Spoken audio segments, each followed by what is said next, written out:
Sid! Your new companion appears much more formidable than your uncle. Should I be worried? You haven't been introduced. Jill, Clive has told me much about you. All lies, I'm sure. Your Stolas said that Dalamil has a bandit problem. Indeed. Although, you're a little late. They left with our food and guild days ago. Any idea where they went? The desert's a big place. Your guess is as good as mine. But the fact is, I have more immediate concerns. What did you say to me? What did you say? As if by magic. Let's just say we've yet to reach a consensus about how to solve Dalimil's little problem. And at this rate, it won't be the actions of the bandits which prove to be our undoing. It will be our own. I've tried reasoning with the dissenting parties, but even the Desert Hare has limits. Perhaps we could talk to them. What makes you think they'll listen to us? What makes you think they won't? She makes a fair point, Sid. And you won't have wasted much of your precious time if you fail. They're just across the courtyard.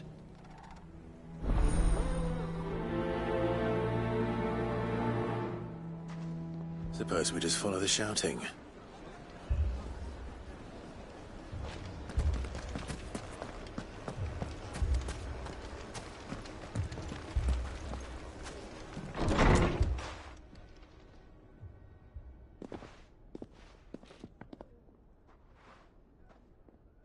You wouldn't talk like that if it had been your men whose throats were slit.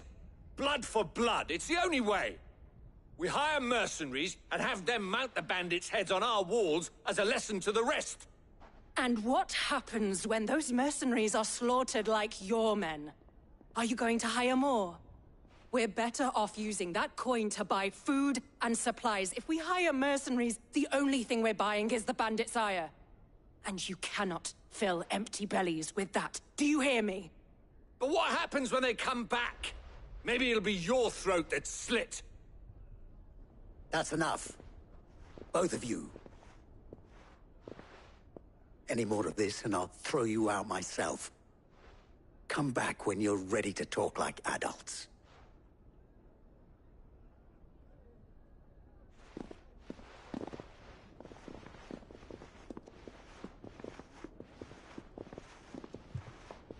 Victor. What's he doing here? Sid. And Lady Jill. What brings you here? I was about to ask you the same thing. Costness is in chaos, and the markets have all but ceased to operate. The Briar's Kiss here in Dalamil is the only place I can reliably obtain supplies. I was here to do just that when Master Lubor told me of his troubles. He thought I might be able to talk some sense into these fools. But if you're here, I suppose his patience must be waning. Who are those people? Those were the thorns in Lubor's side. And the reason this place might be headed the same way as Costness. It's these accursed skies. The darkness is enough to drive a man to madness. Or an entire city, for that matter. We're still working on the skies. But in the meantime, perhaps we can find a solution to Dalamil's problems. I hope so. For all our sakes.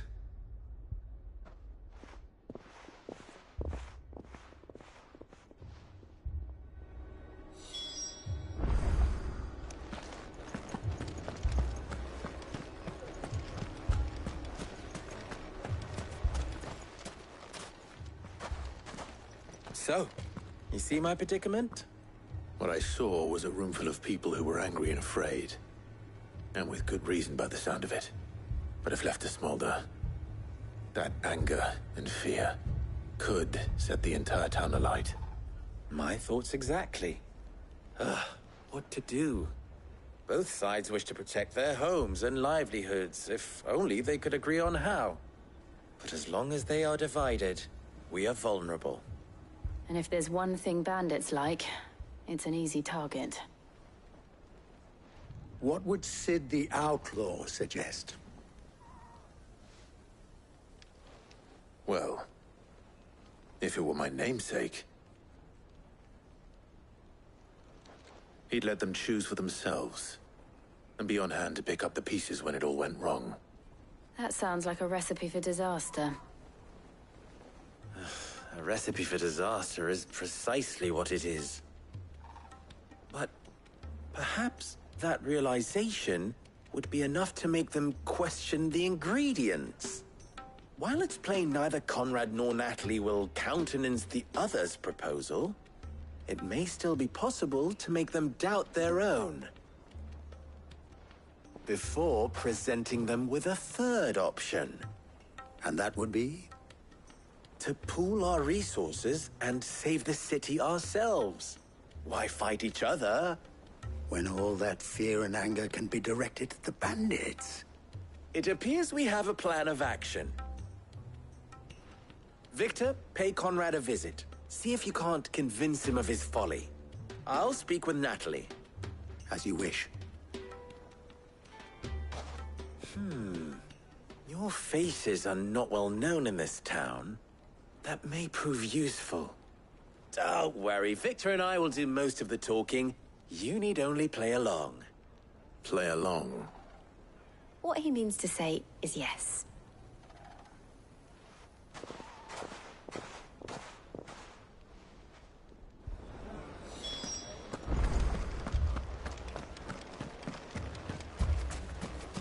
Picture it, Conrad.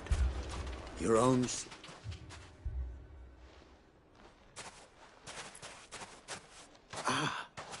Here she is. The Lady of the Spear herself.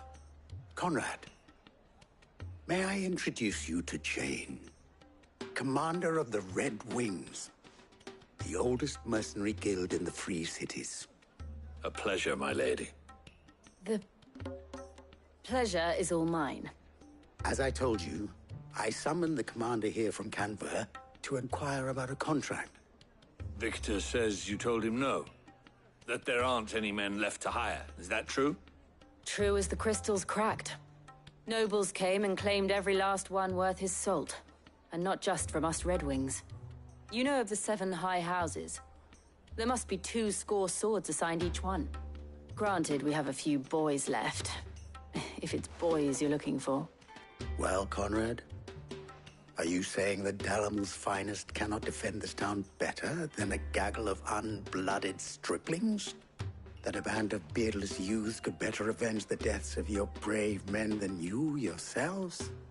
Absolutely not. We'll show those bastards who they're dealing with.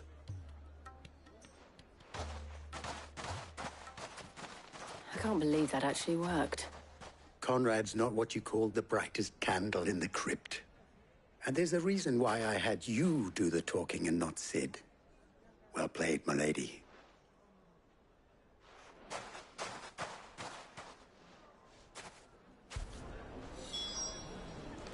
Then let us band together and show these brutes that Dalimil is not to be trifled with.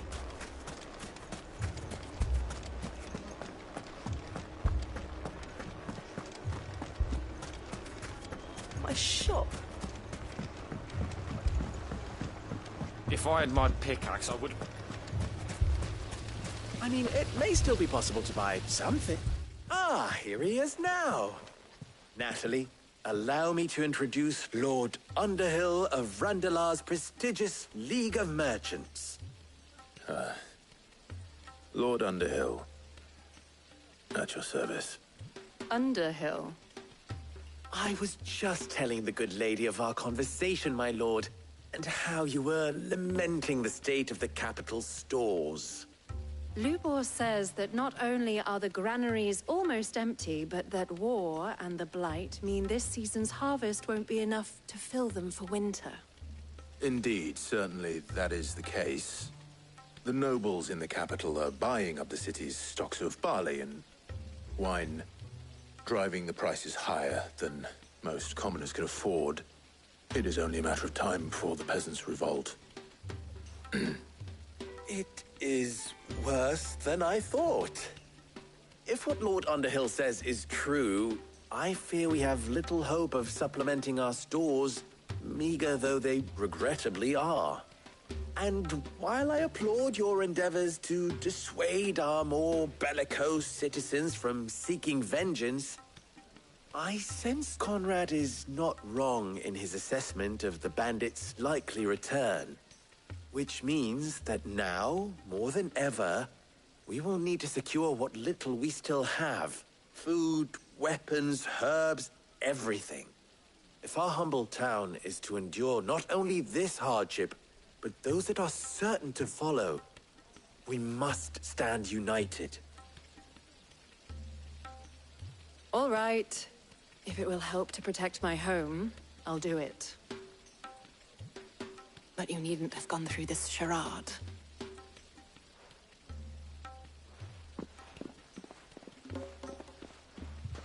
Thank you, Clive. Your performance was nothing if not workmanlike.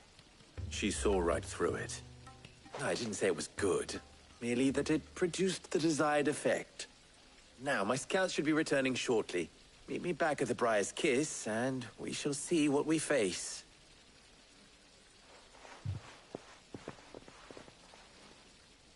I'm not convinced our roles in this ruse were entirely necessary. It appears I have no choice but to I don't know. Conrad seemed quite taken with you. Mummy, I'm scared. Oh, I'm ruined. Good news, Sid. Both Conrad and Natalie have somewhat gracefully accepted their new roles. With time, they may even learn to. Time no longer appears to be the luxury it was before lunch. I take it your scouts found the bandits. Technically, it would be the bandits who found my scouts. It appears they march for Dalimil as we speak. All of them. You're not serious. They don't just want food, they want the whole damn town.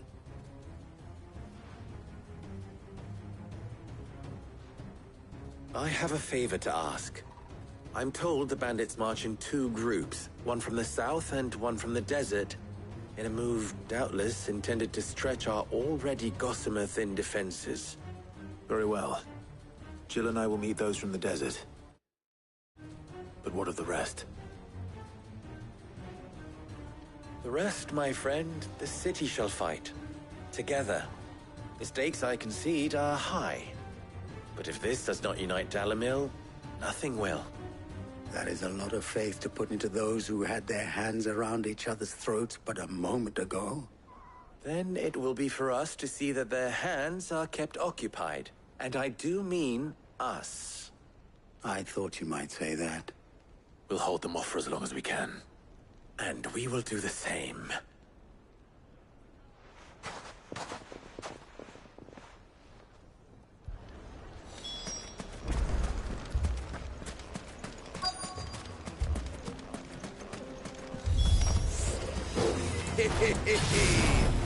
The women folk have come to welcome us. I'll take that one. He's all yours.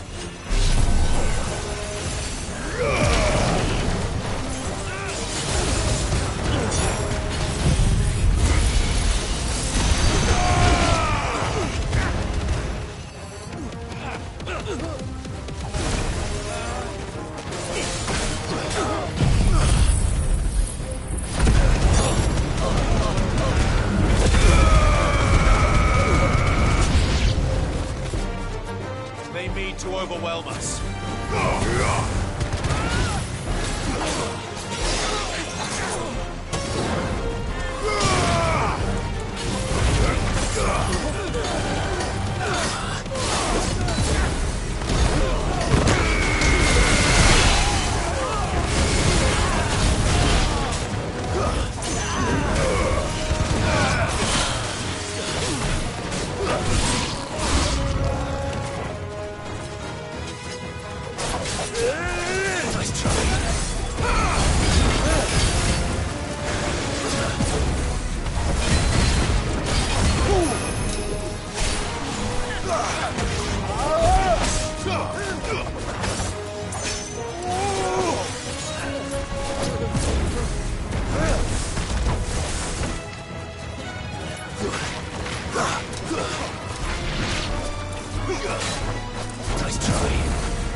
The townspeople.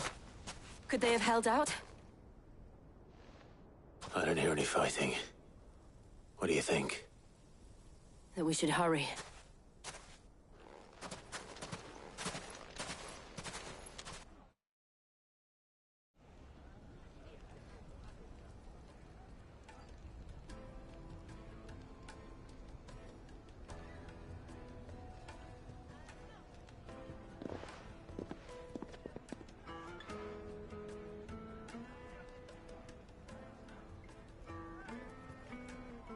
Natalie, I owe you.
An apology.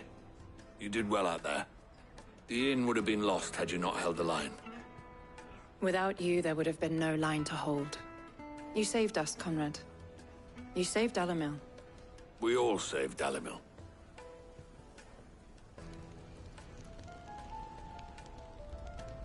Conrad seems to have had a change of heart. I'd say they both have. I take it from your presence that our visitors from the desert won't be joining us either. Pity. The plan worked, Sid. Granted, it only took an army of bloodthirsty bandits at our gate. Calm now, Victor. Why quibble over the details? We are united, and that is all that matters. As for you, Sid, you fight considerably better than you act. I'll take that as a compliment.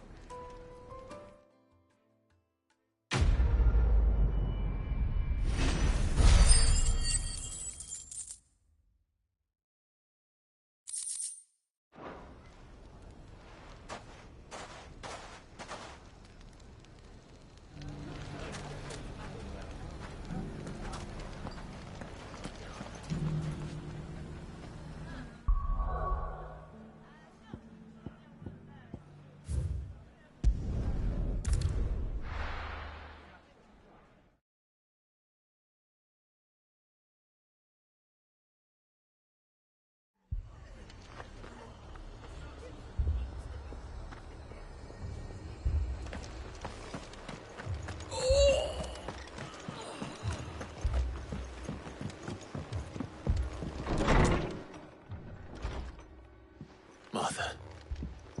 It's good to see you. And you, Clive. Jill? Otto said you'd been attacked by a Kashik. What exactly happened here? Those skies are what happened. Not long after they fell dark, we had our first visit. There were hundreds of them. Tried to storm the hill. Only a handful made it up here, but that was more than enough. The rest are still down there now. And while we have a few willing fighters holding them back, they're sorely outnumbered. What do you think, Clive? That we join the fight? I thought you'd never offer. Now, where I need you is the Fallen Gate. That's where the fighting is fiercest. Let the men know you've come to help. Something tells me they'll be pleased to see you. We're on our way.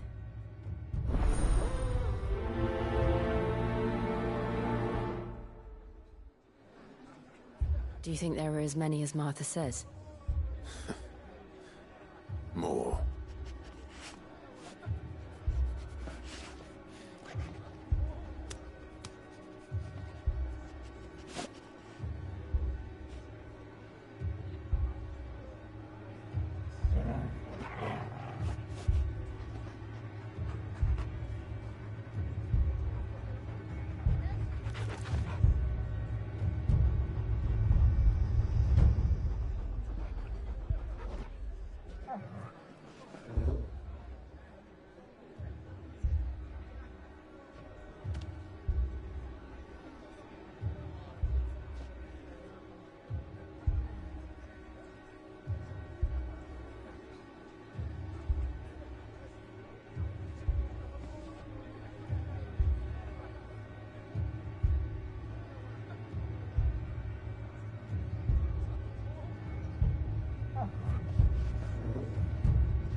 all right, boy?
You don't think they've abandoned us, do you?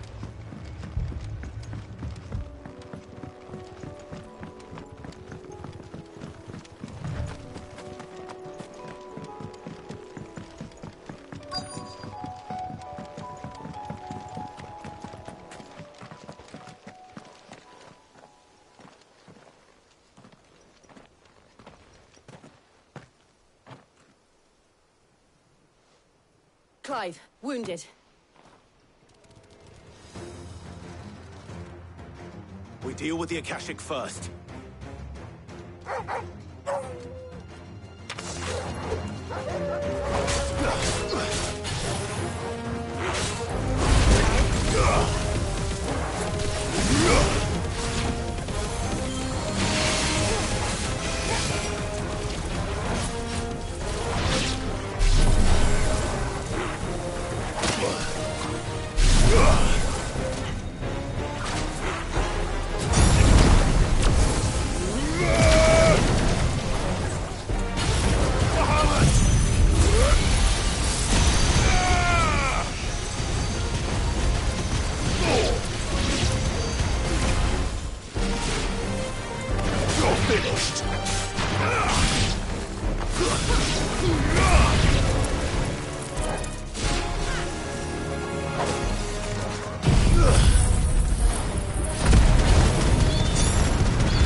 These men don't have the look of hired swords.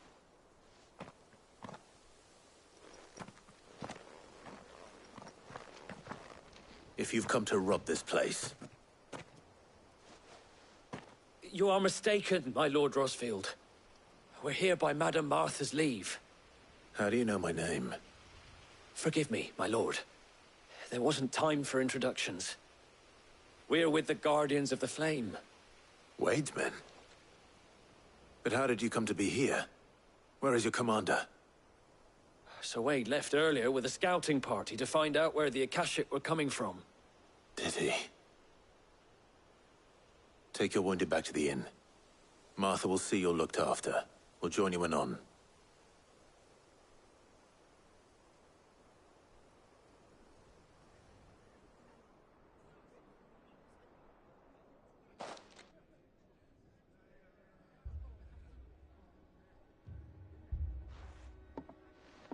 And to think you took them for thieves. A fine reward for holding off the horde, that is. When did Wade and his men arrive? Not long after Rosalith fell. The Guardians asked me to shelter some of them that had lost their homes. They were making ready to leave just as the skies turned, and we agreed it was best we stuck together. Martha! Trouble! The scouting party's almost at the lift, but they got a pack of Akashic snapping at their heels! And they've got wounded with them! They're not gonna make it! Damn it all. We'll worry about them, Martha. You look after everyone here. If any can still fight, send them to the lift. I will. You two be safe now.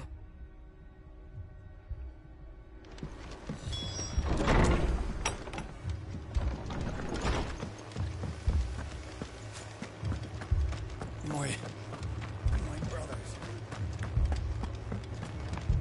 Mad dogs.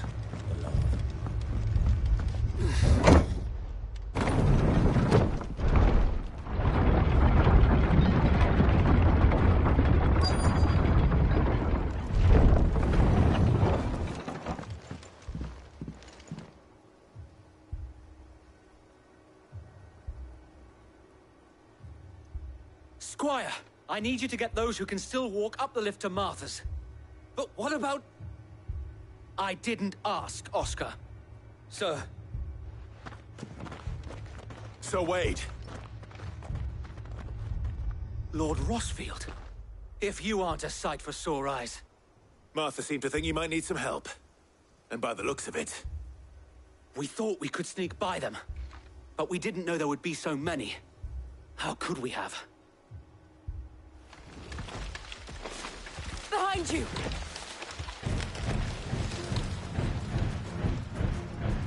Damn it! We need to get the injured to safety. Do you think we can hold them off? We can certainly try. Are you with us, Sir Wade? Always. Then let's do our duty. Arise!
Is anyone hurt?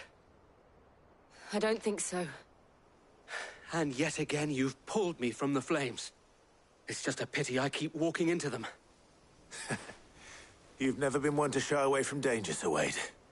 Like any shield worthy of the name. I see you're all in one piece. Martha! Is something wrong? The lookout saw smoke coming from down Eastpool way. Too thick to be a hearth. A second horde. Feel like finishing the job. Always. Jill and I will make for East Pool. You'll need to move the injured without us. Don't you worry about them. The moment my men are safe, I'll follow. Good luck.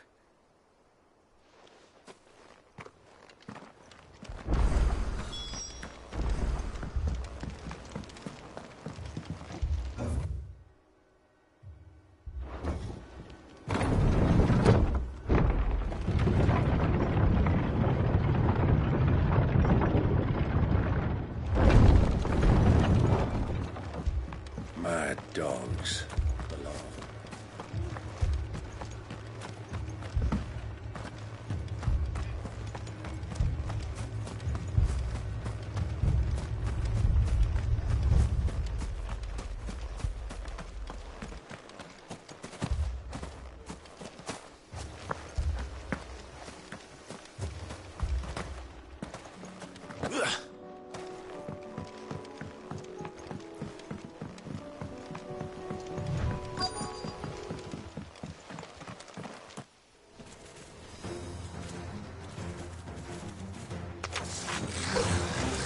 They're headed for the rest. We have to slow them down. Martha and the others won't be ready.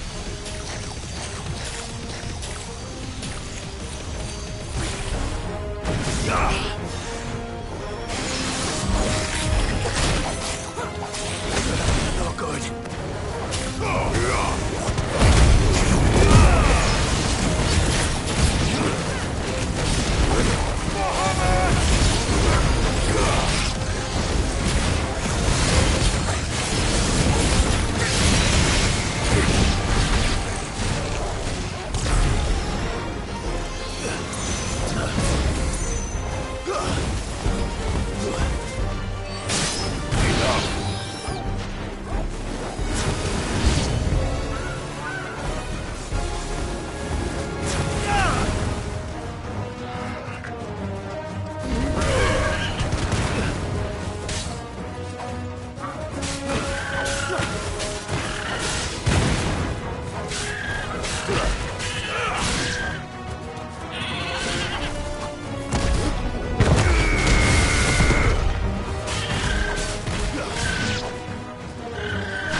Something's coming.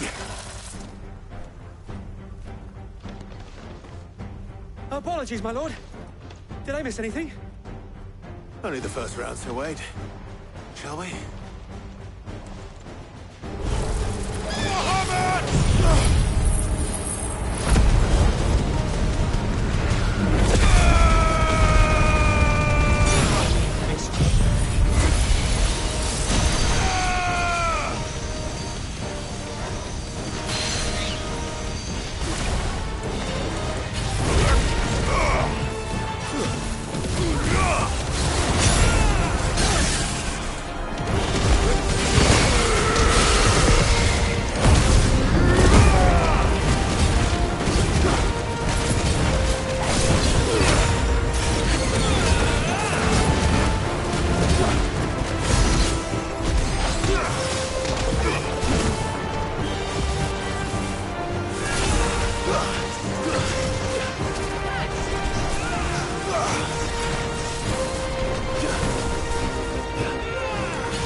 Do you see any more? No. I think that was the last of them. But it won't be long before the next lot arrive. Then we make for Martha's while we can.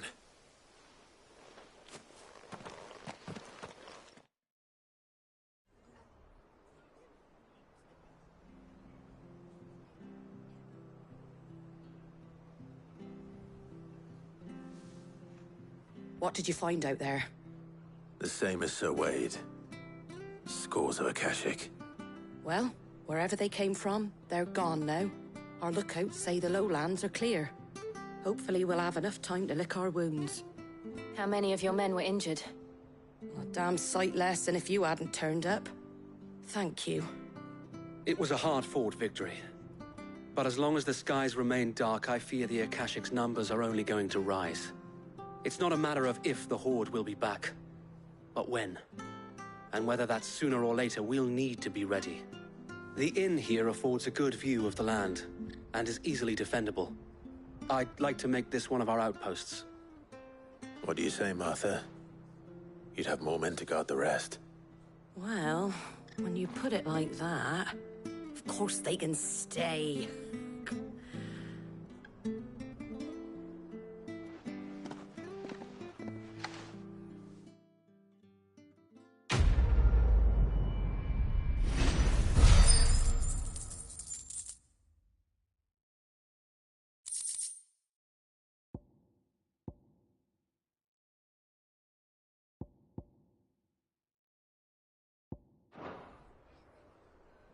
My lord, there's someone I'd like you to meet.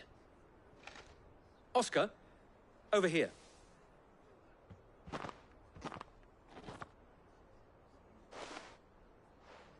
It is an honor to make your acquaintance, Lord Rossfield. I am Oscar. Oscar of House Murdoch. Murdoch? I wasn't aware the Lord Commander had children. Oh, he didn't. But his brother, my father, did. I am Sir Rodney's nephew. Well, go on, then. It's not for me to ask him. Yes, Sir Wade.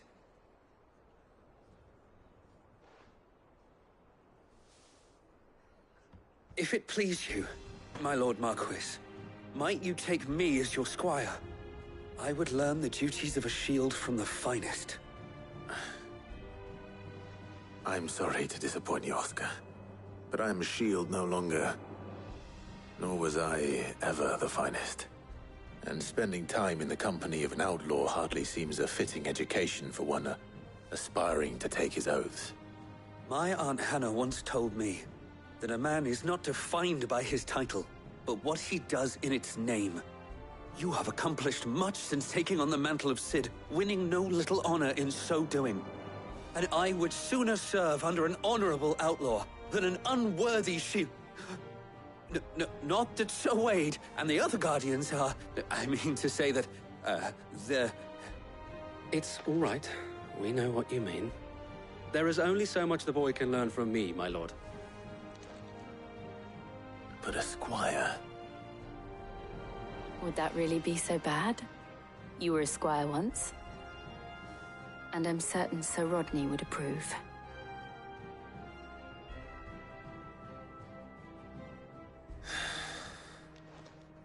Know that I'll show you as much leniency as your uncle showed me. I would not have it any other way.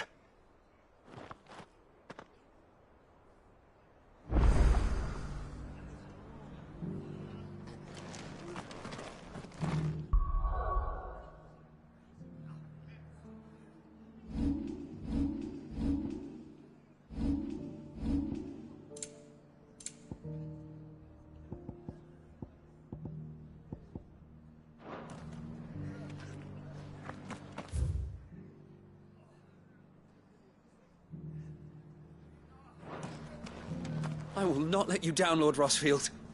You or my uncle.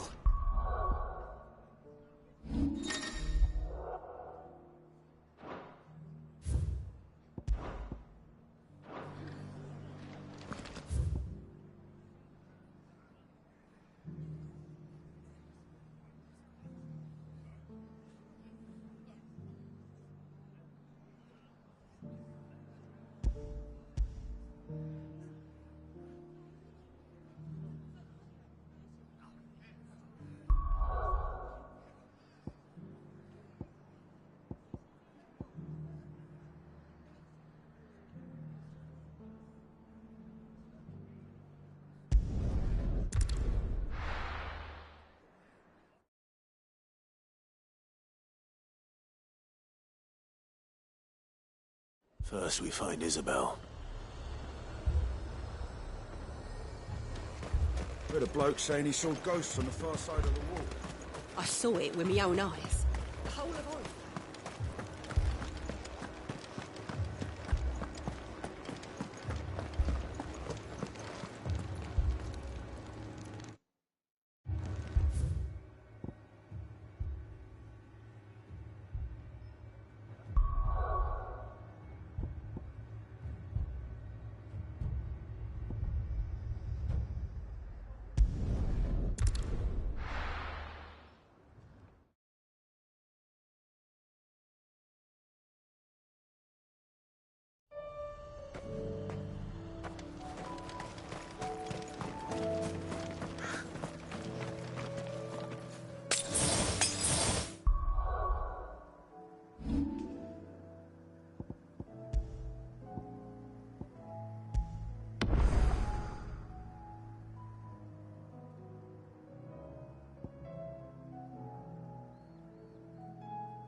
Ready, go?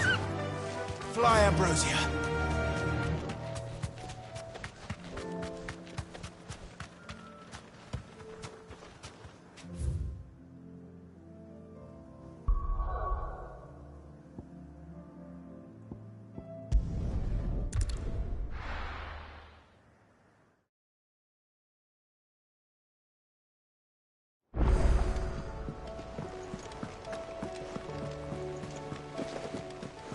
Did you see that? Tell me you saw that.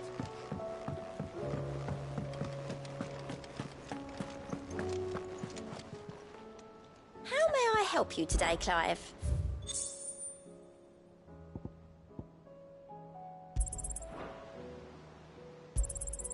You earned this.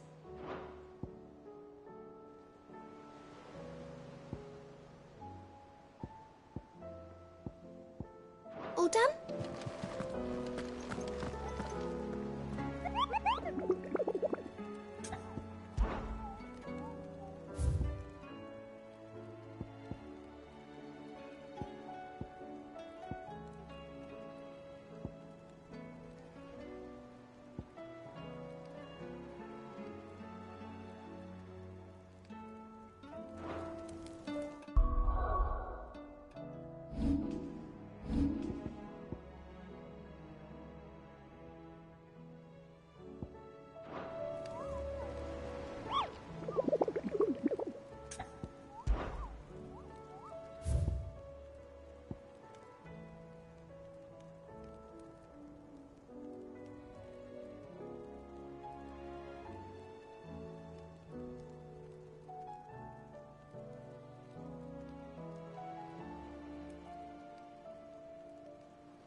Where is everyone?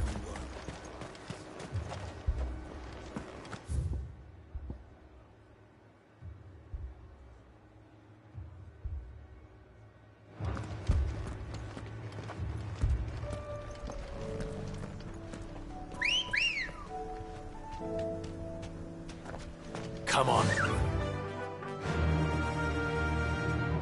Run like the wind.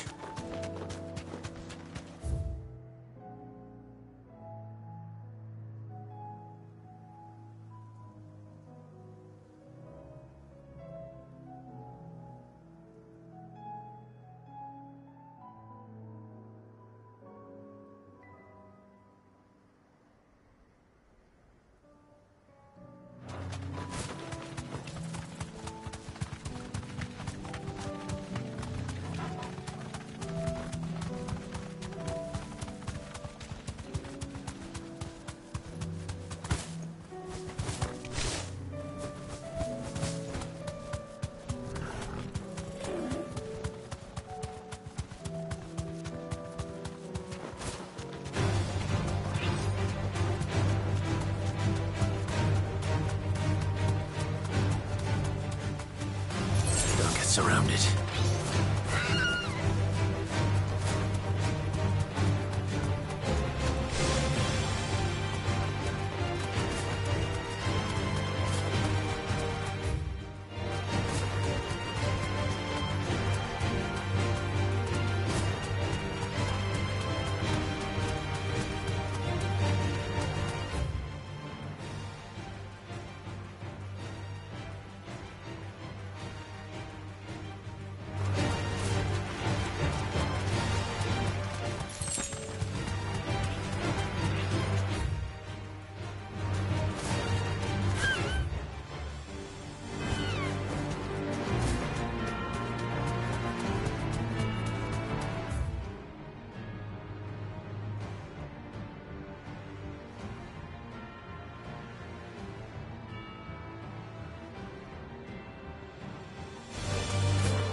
back to the stables, girl.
Let's go.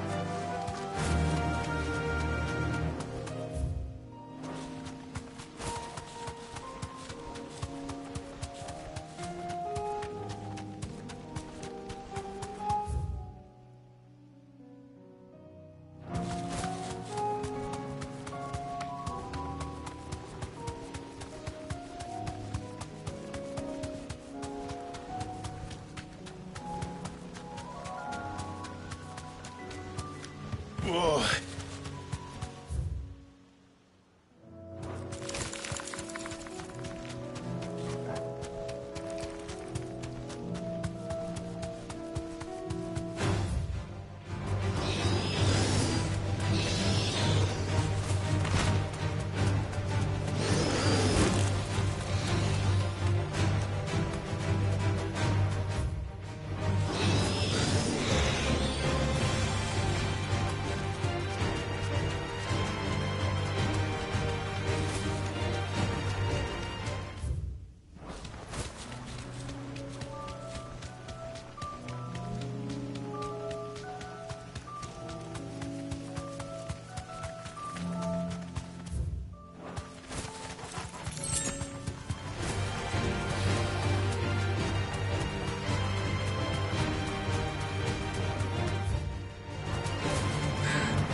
Straight home now.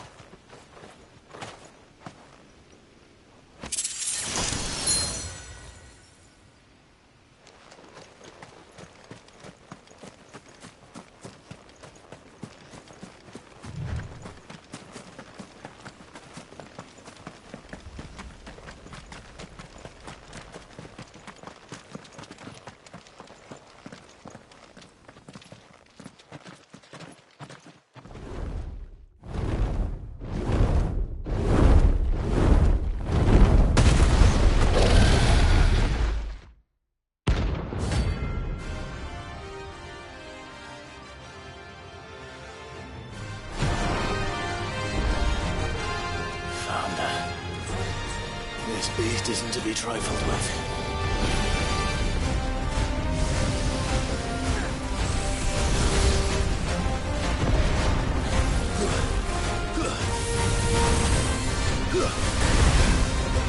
Ugh.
stone!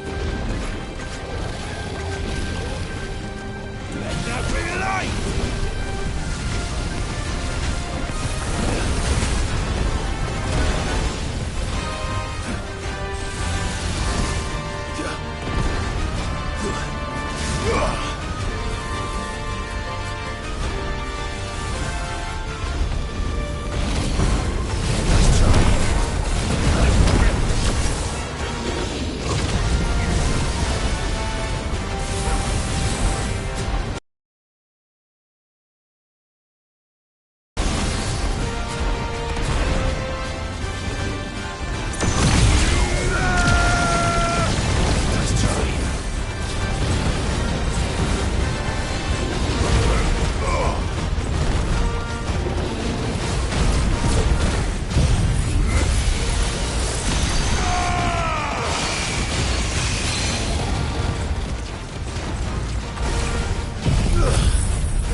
Trifled with.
Heard a bloke saying he saw ghosts. I saw it with my own eyes.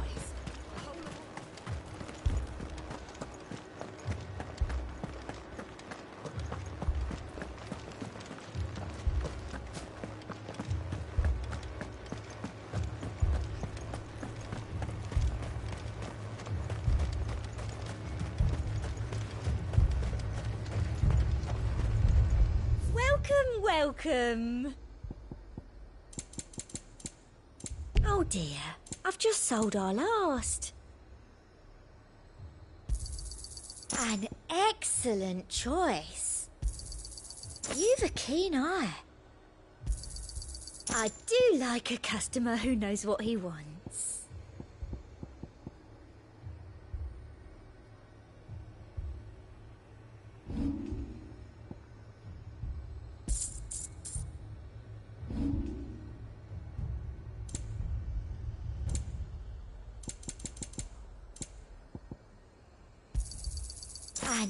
Excellent choice.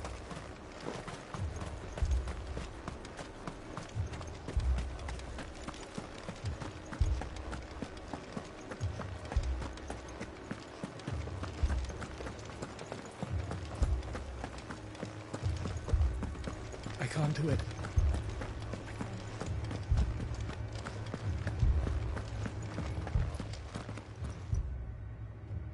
My lord. Milady. We received the dame's message. There have been sightings of strange creatures, I understand. With the blue eyes. Yes. Like a Kashik, but different. They've taken so many. I've lost count. Akashic, but different. Ultimus thralls. And what of your mistress? Is she here? Oh, no. She went to the garrison to ask what they were planning on doing about all this. Then we'll look.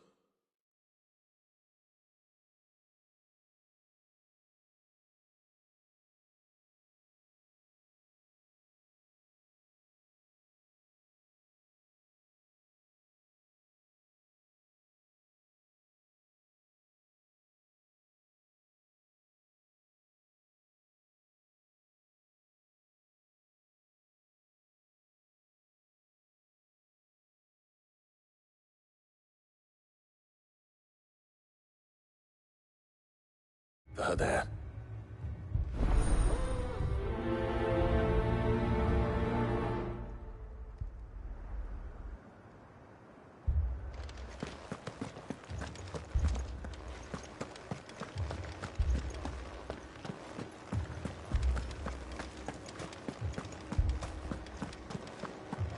We could leave.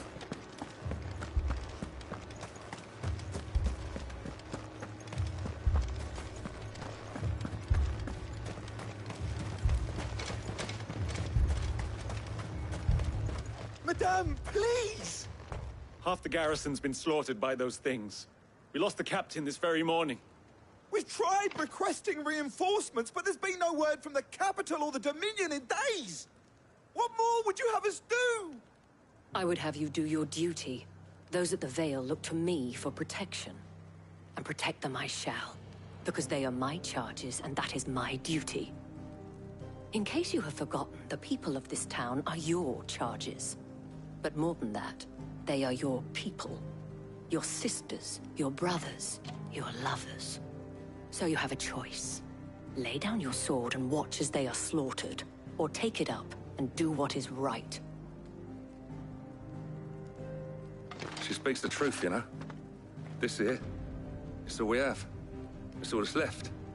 What we have left is our lives! Do you really want us to lose them as well? Not if we don't have to. Look, there's a cask under the captain's bunk. Let's talk about this over a drink, eh? I'm listening. I'll have a word with her.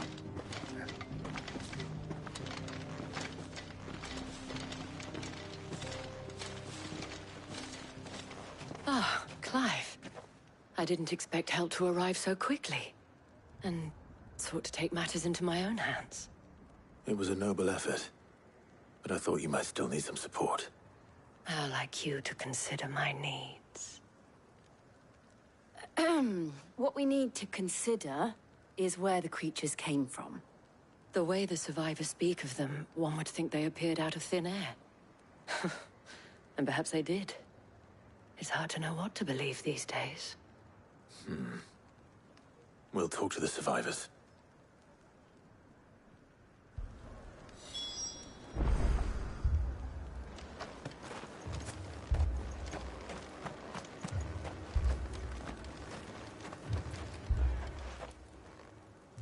You're a pikeman, yes? What happened? I've got family in Moor. I heard the flood was spreading, so I went to see if they were all right. And a pack of them glowing things found me in the meadow. I ran for my life. I never did get to the village. Leave that to us.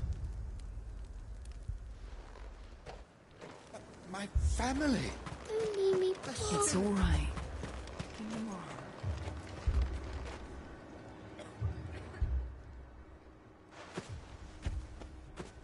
Did you see the creatures that attacked you? Creatures? Yeah, They came out of nowhere. They went for Joseph first, then me, and then... Then they were just gone. Do you remember where you were? On the road from Oriflamme. We just passed more when... Where's my Joseph? It's all right. Just rest now. At least we have an idea of where the thralls might be now. We should head for more.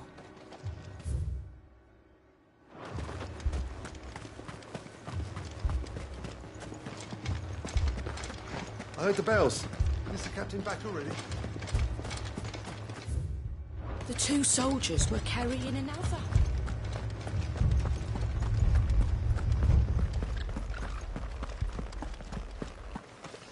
It was all they could do to escape.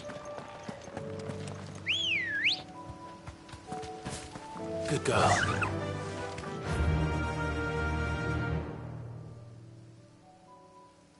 Fly, Ambrosia.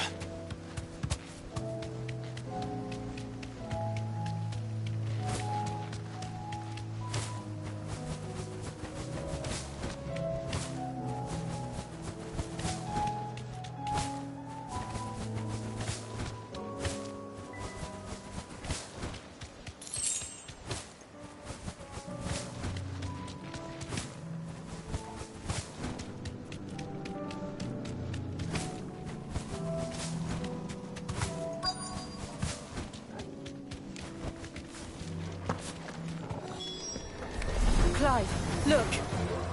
I see them. With me!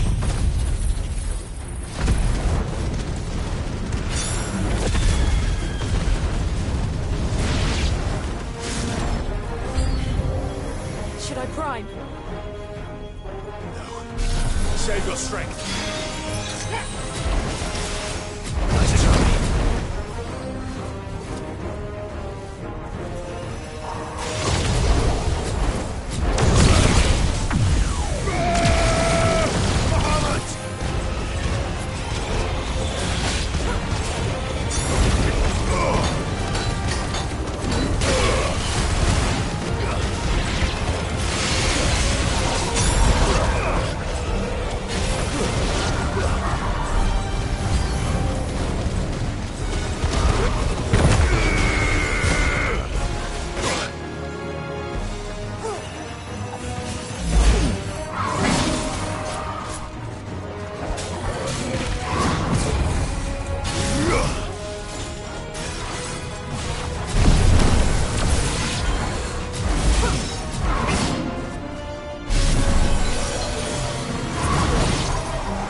Do you think there are more? There are always more. But I'd say we've done what we can for the time being. Then we should let Isabel know.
You have the town's thanks.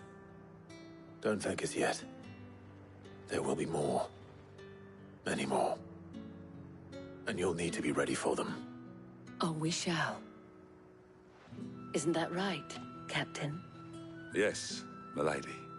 The garrison will be ready. Philippe here has convinced most of the men to remain at their posts. For now, at least. Hearing that the Dane would look kindly on any man who committed himself to the task certainly didn't hurt. It's not the most selfless of motives, I'll admit. But whatever it takes, eh? Now me, I never needed convincing. I became a soldier to protect the people I love. And the people I love include the ones standing before me. Handsome and chivalrous.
Now, if you don't mind, I have sentries to post. Milady.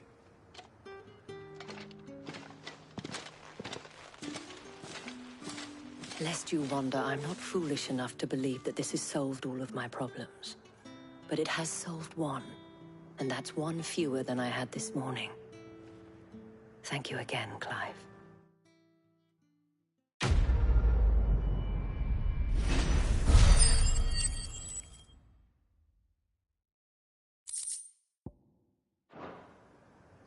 Our friends seem to have things under control.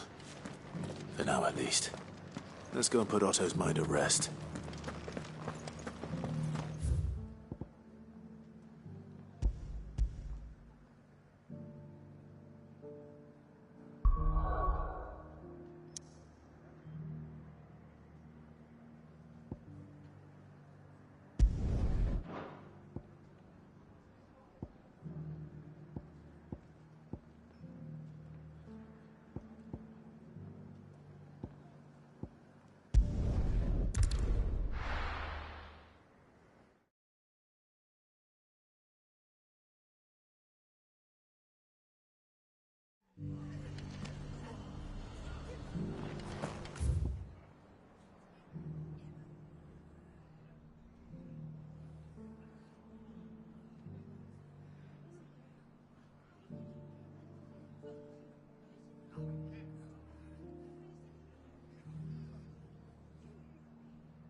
Time to fight.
No more vengeance.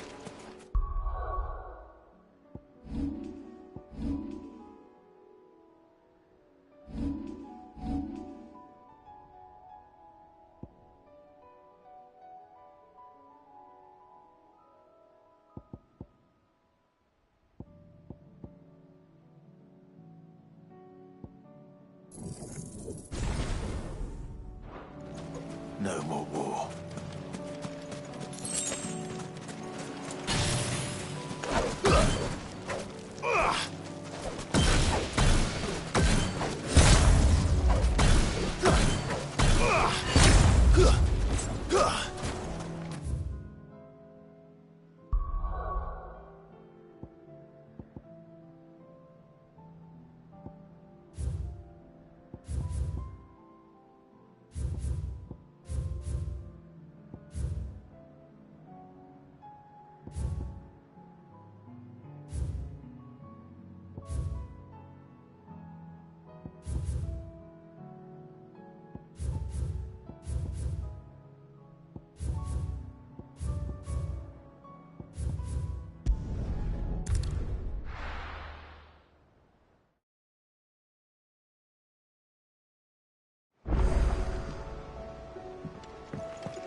Did you see that? Tell me you saw it.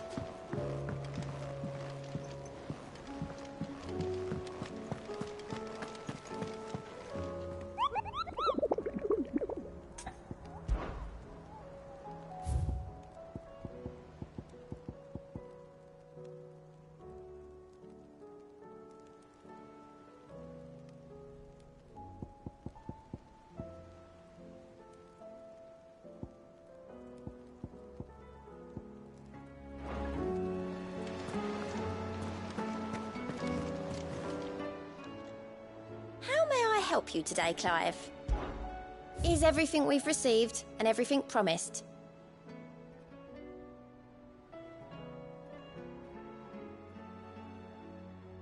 Best of luck out there, Sid. Was wondering when you turn up. Had owls from all our friends thanking you for your timely intervention. How is it you always manage to arrive at just the right moment? Luck, I suppose. Any word on the rest of the realm? Let's see. Storm's still crying out for mother crystals. The nations are still in chaos. And the skies are still the colour of a kick in the kidneys 2 days on. So... Right. Clark.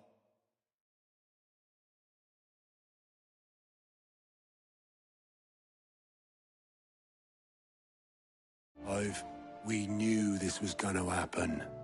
Well, not the bleeding skies part, but you take my point. Now's not the time to second-guess yourself. Now's the time to visit the infirmary. Talia says your brother's awake. Thank you, Otto.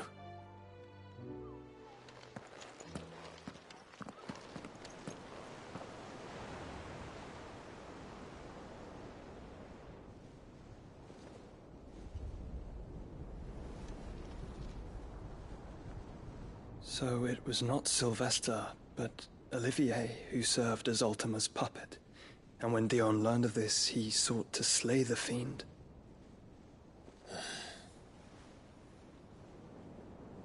Only for his father to take the spear that would have freed him.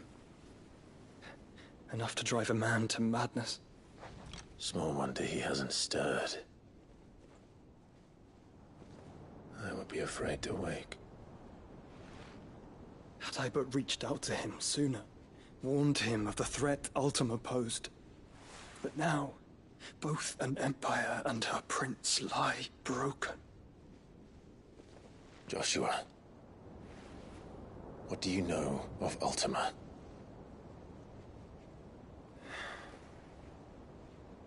Very little, I'm afraid. Despite my best efforts.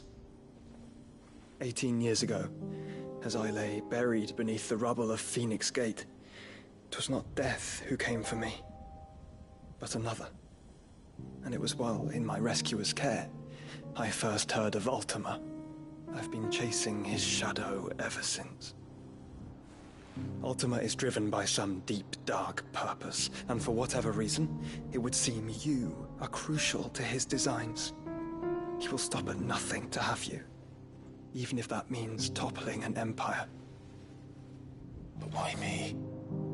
What possible use could I be to such a creature? That is one of many answers that have eluded me. Yet, I am certain of this.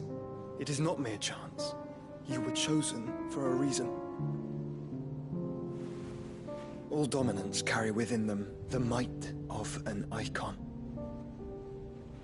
Nigh limitless power that is at once acutely limited. I wield fire, and only fire. And I only ice. 8 wardens for 8 elements. But you, Clive. You are different. You're special. Your abilities begin with the flames of Ifrit. But they do not end there. The fact Ifrit can even exist goes against everything we thought we knew of dominance. Perhaps Ultima has been waiting for one such as you, whose potential is truly limitless. I've encountered that thing several times now. If it or he, as you say, needs me, why hasn't he claimed me as he did the boy? Were I to hazard a guess, I'd say the two of you are somehow incompatible. His mind not properly attuned to your body. His mind? Mind, awareness, spirit, call it what you wish. But I believe Ultima to be an embodiment of the concept. This is why I struggle and fail to contain him here inside me. I'm sorry. Inside you? With every setting sun, I feel my strength wane. And though the Phoenix's flames mend the prison I have made for Ultima, they do so at a cost. We must find a means to bring an end to him before I meet my own. What were you thinking? It was that or let him take Clive. And I've always had a soft spot for my brother. But that doesn't mean you should sacrifice yourself to save me.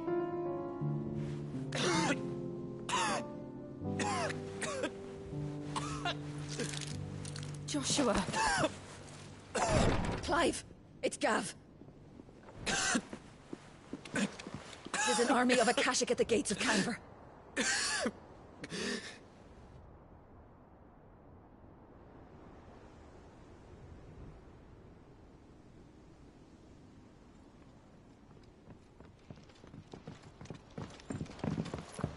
Well, what's the short of it? It's all Tyre told you. The capital of the Free Cities is under siege by an army of monstrosities. The City Guard are doing their best to stem the tide, but numbers ain't on their side. What of Lord Byron and Mid? Were they able to escape? No, but they're all right for now. They're hiding with Gav at midship. We have to get them out of there. And we shall. Otto, prepare a Stolas. Tell Gav to stay exactly where he is. Understood. Vivian, what's the swiftest route to the Free Cities? That sounds like a question for the map. Look here. This road, through Tabor, should provide the least trouble. Good. What a coincidence. Tabor is exactly where I'm bound. Joshua, bed is where you should be bound.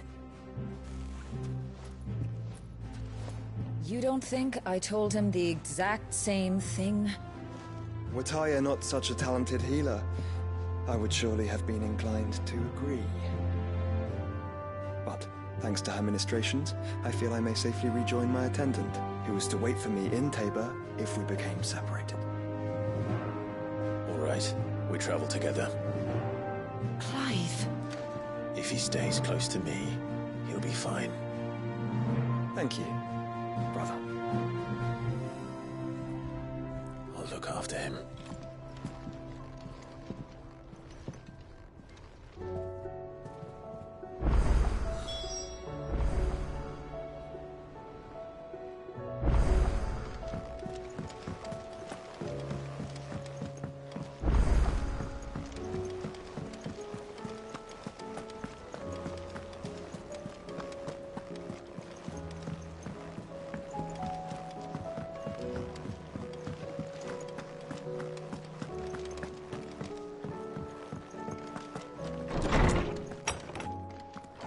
Is a storm coming, Sid? Will there be... Sid, perhaps you can help me solve a mystery. I can certainly try. Who's gone missing this time? It's not who, but what. Mid's scales, the ones she made for her workshop. I borrowed them to teach the little ones about weight, and shortly after the lesson, well, they vanished. My first thought was that they'd taken them off somewhere to play, but when I asked, they swore they had nothing to do with their having disappeared. Which almost certainly means they had everything to do with it. Perhaps a visit from Sid will jog their memories. I think it just might. Thank you. I don't like to imagine that my pupils would lie to me. But if they have, I'll have no choice but to discipline them accordingly. They were in the atrium when I last saw them.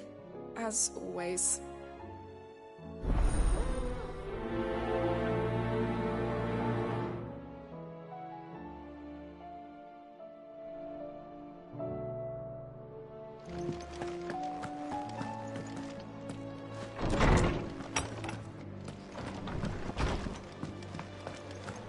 Seems the hideaway is lost its that blasted book!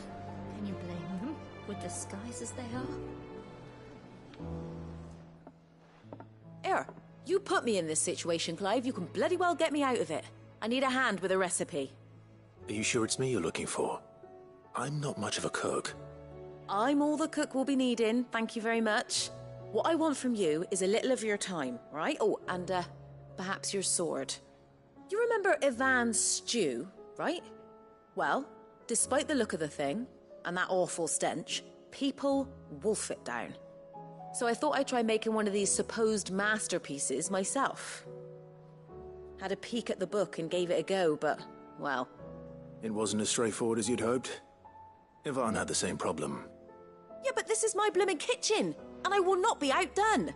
So if you don't want to be seen as playing favourites, I suggest you lend me a hand.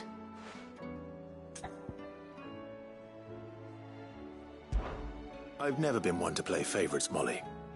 And I would be only too happy to lend you a hand. So, what's on the menu this time? A fried mortress of skyworm. That's one heck of a name, innit? Recipe seemed easy enough to an old hand like myself.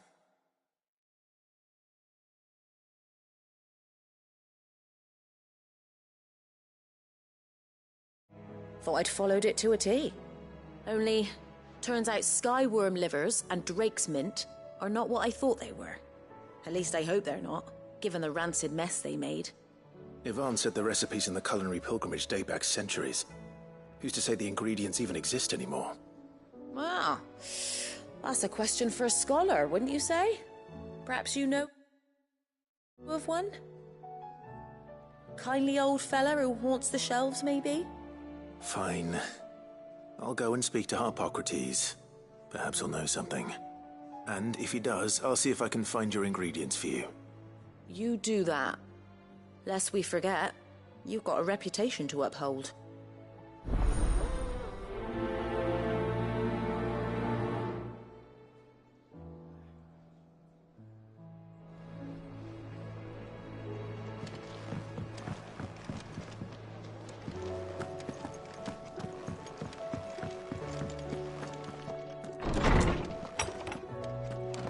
Is a storm coming, Sid?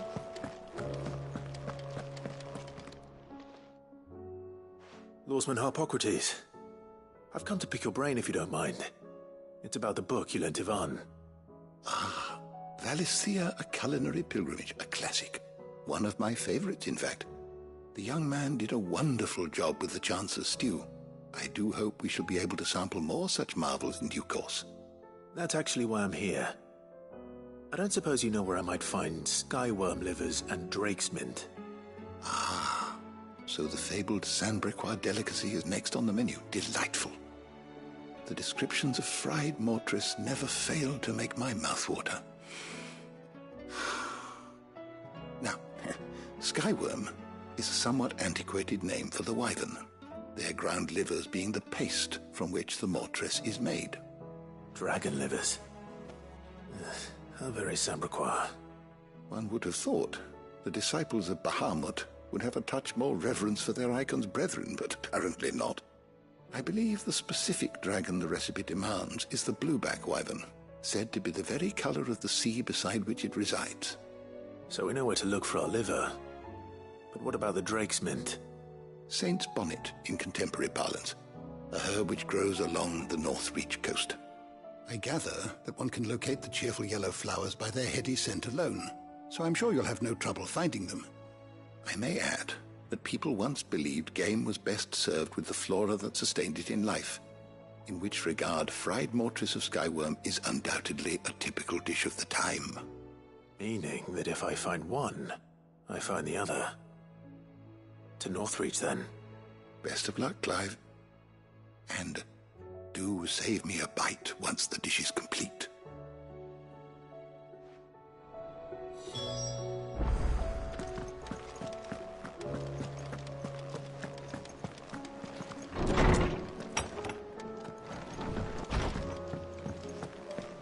It seems the hideaway is lost.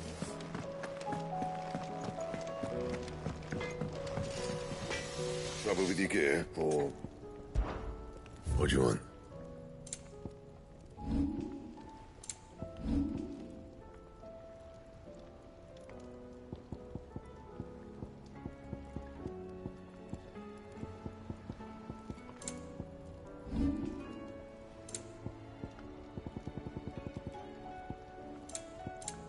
That it? Fine.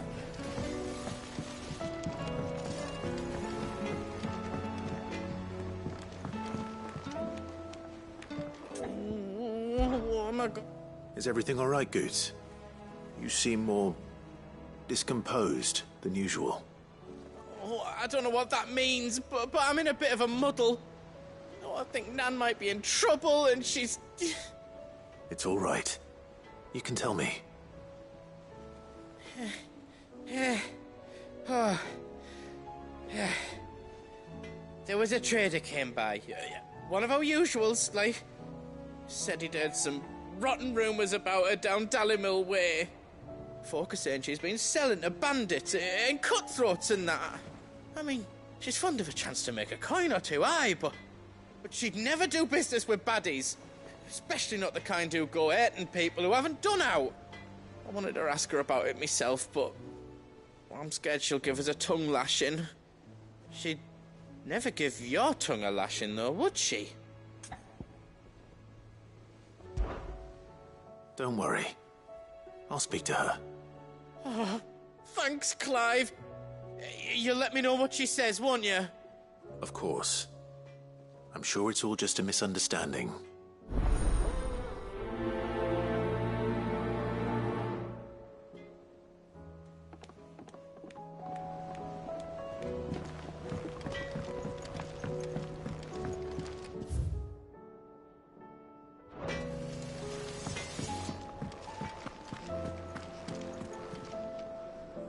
Lady Karen, how's business?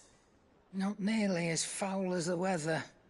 You're doing good trade, then?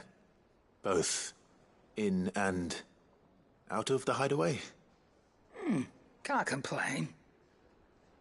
Wait, what exactly are you getting at?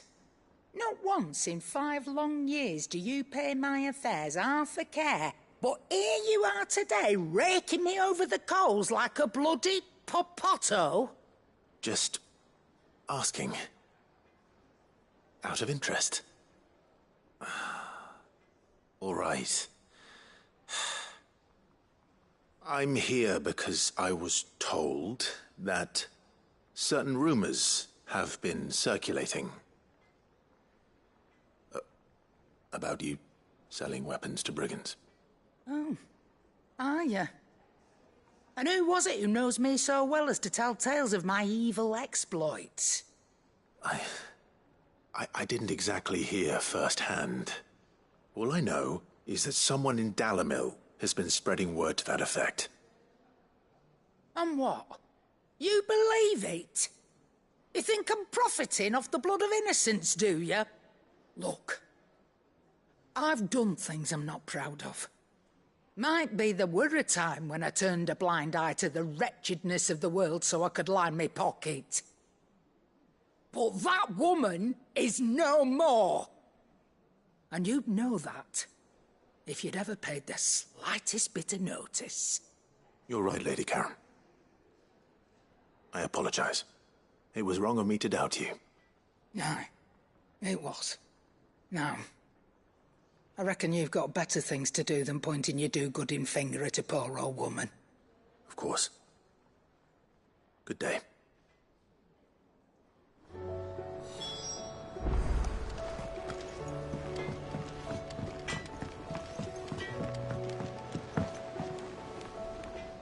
I spoke with Lady Karen. What did she say? That the rumors were unfounded, and that I was a fool for thinking they might hold any truth, along with some other things that made her feelings clear. And while it sounds like she may have done things she regretted in her past, she says those days are behind her. Oh, well, that's good. I knew Nan wasn't caught up in how bad. But why would people say she was? What did she ever do to them? It's not right. No, it's not. But people do things for all sorts of reasons. Perhaps we'll never know. Well, I'm going to find out. That trader, he said they were all talking about her in Dalamil. So that's where I'm going. I'll find someone who'll tell me, you'll see. Are you sure that's wise? Whoever's spreading these rumors means Karen ill. Oh, right. But that's why you'll be coming with me, isn't it, Clive? I suppose it is.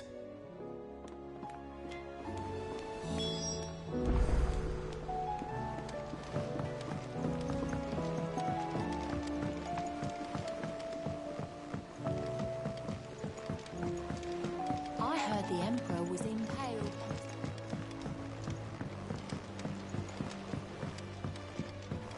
We're all gonna die! You hear me? What do you reckon we should do? I say we should just tell Miss Shirley.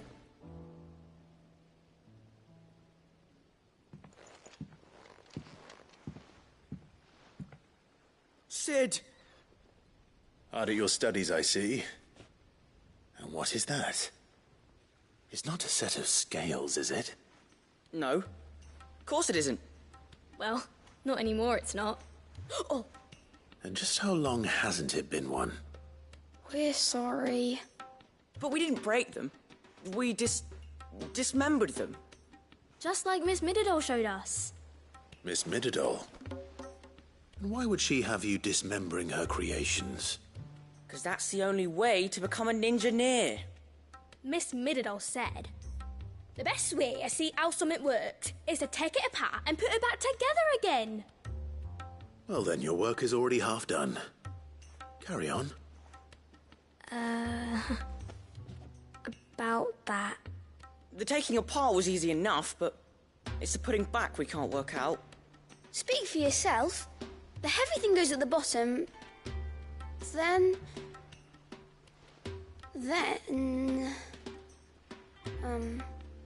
You three need to learn to take responsibility for your actions. So let's have a look at these parts with fresh eyes, shall we?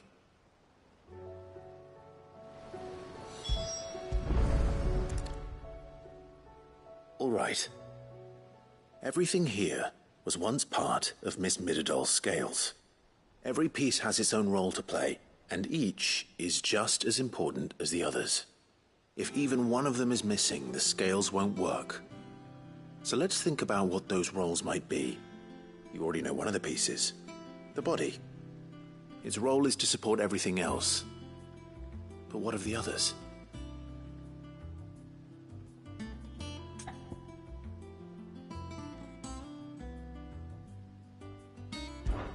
This is called the arm. Why do you suppose that is? It doesn't look much like an arm. You're right. It looks more like a wing. Like a chocobo wing! You've ridden a chocobo before, haven't you, Sid? Will you teach me to ride one day? I'll think about it. Now, what do arms do? Hold things. So wait, maybe this arm holds things too? Good thinking. You're on the right track.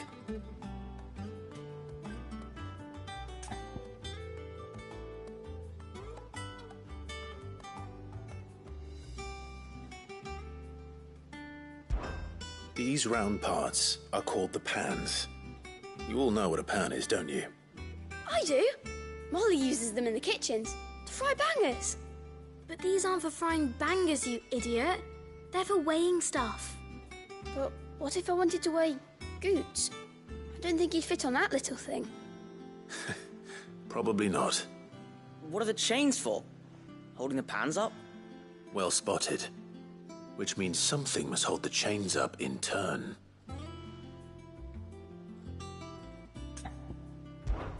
This tiny piece is what's called a cogwheel, or gear. Have you ever seen one before? I have. Miss Middledale's dungeon is full of them. Most are on the floor. She puts them in all her inventions. They spin round and round and round and round and... That's right. They're very useful when you want to make things move. Do you remember if there was anything on the scales that moved? I remember the arm moved when I tried weighing an apple. And then somebody ate it. Not my fault. You shouldn't have tried weighing it before lunch. You know what part's supposed to move and how it's supposed to move. So, let's put the pieces together first, see what doesn't move, and then stick the cogwheel to that. Not a bad idea. You see? It's not so difficult.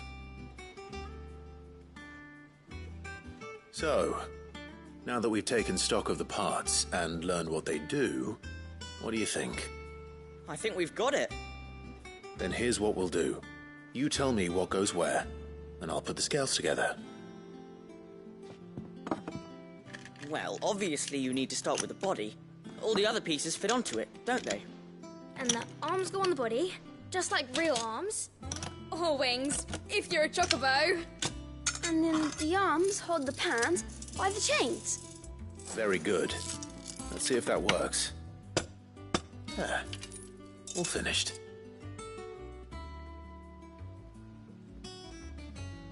Yes! We did it! Well, with Sid's help. Oh, I just put the pieces together. It was you three engineers who showed me how. That's right. We're Miss Middledale's hares. Her hares? Yeah, hares for the future. She's showing us her secrets now, so we can help out the hideaway when we're older. What do you think, Sid? Are we almost ready? With a little more help from Miss Middledale and Miss Shirley, I'd say it won't be long at all. You hear that? It won't be long. Until then, though, do try to be honest with Miss Shirley.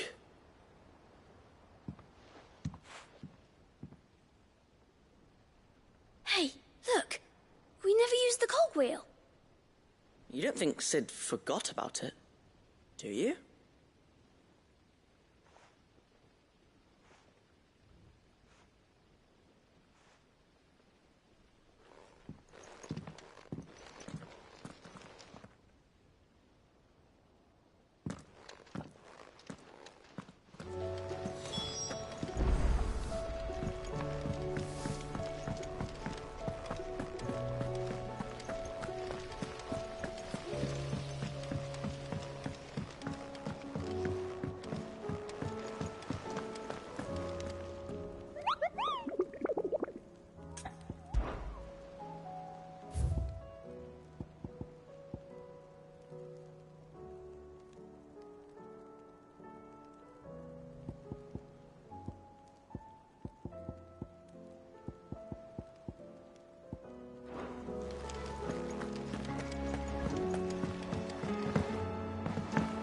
Did you see that?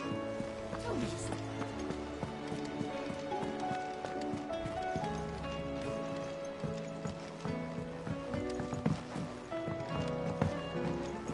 Battle cries of dread.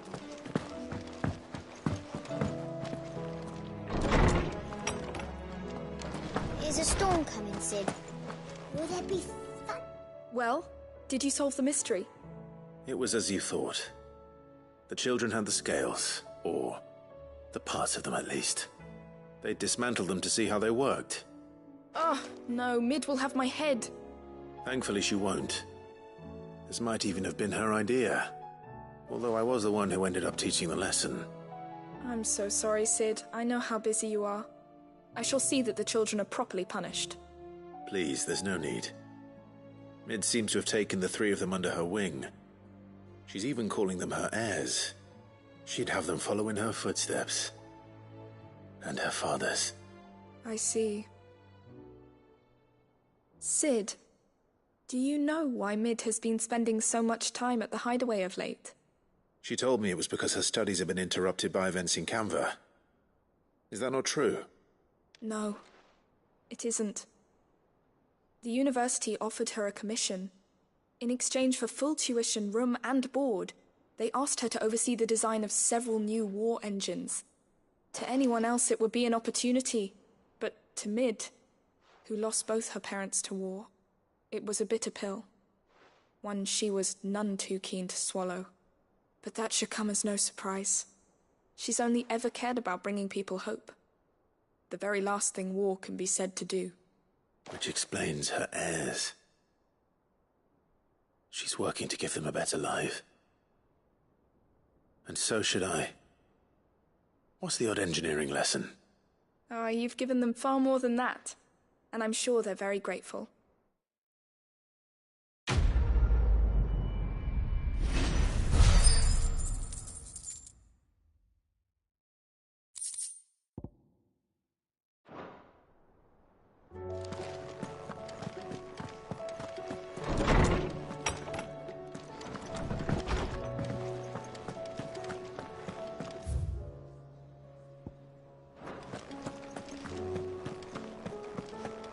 Did you see the pair that got hauled into time?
Rutherford. Wasn't that the name of my uncle's manservant? Why would he be at Martha's Rest?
Do you see the pair that got hauled into tyres? Aye.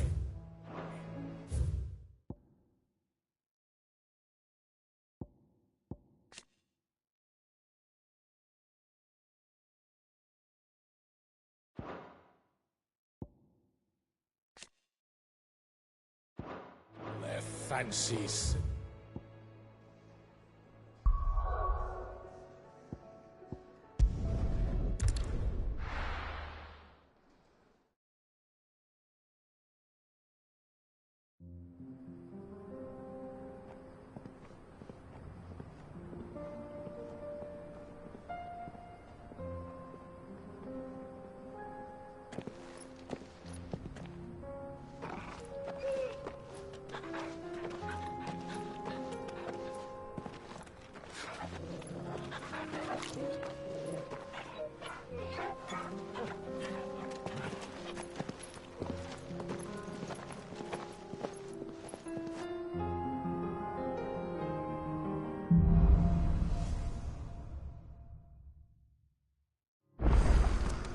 It's like a dream. The four of us out walking like we used to. Enjoying this, are you?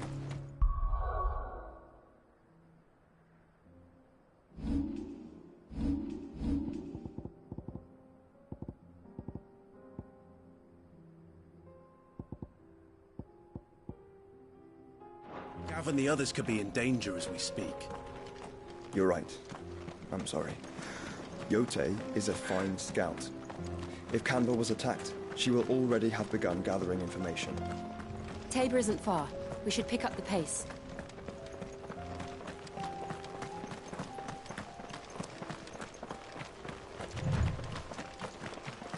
We can use the ruin to cross the ravine. Assuming they will allow it, the Echoes have a will of their own.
Tell us about Yote, Joshua.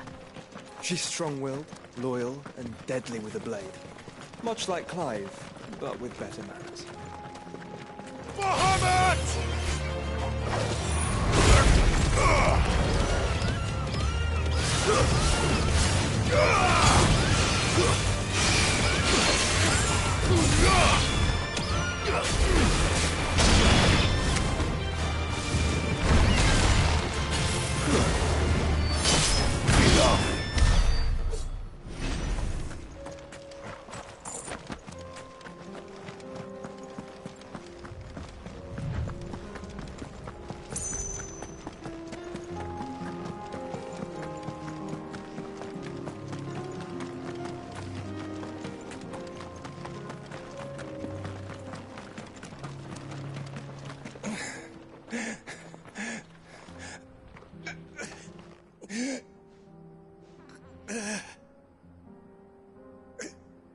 You're injured.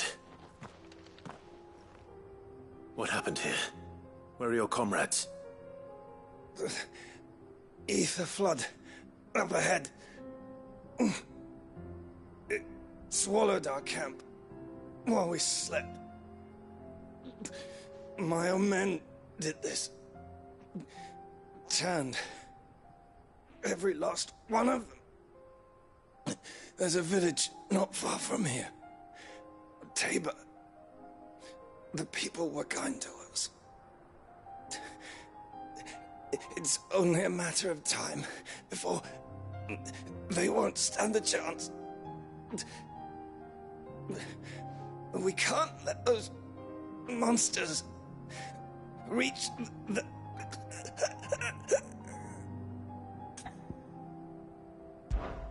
I'll go. You catch your breath. Thank you. Our encampment is up ahead. Just off the track. They must not reach Tabor. Forgive me, Lord Kuka. Rest well, soldier.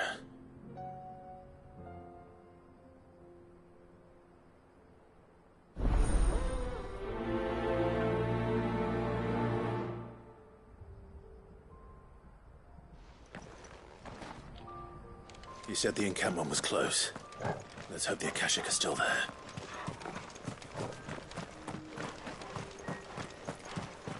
Another ether flood.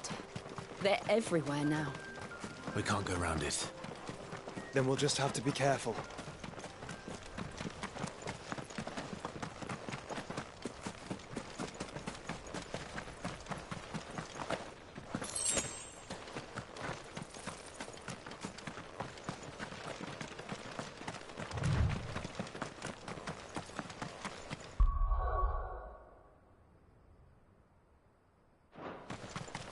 Have care.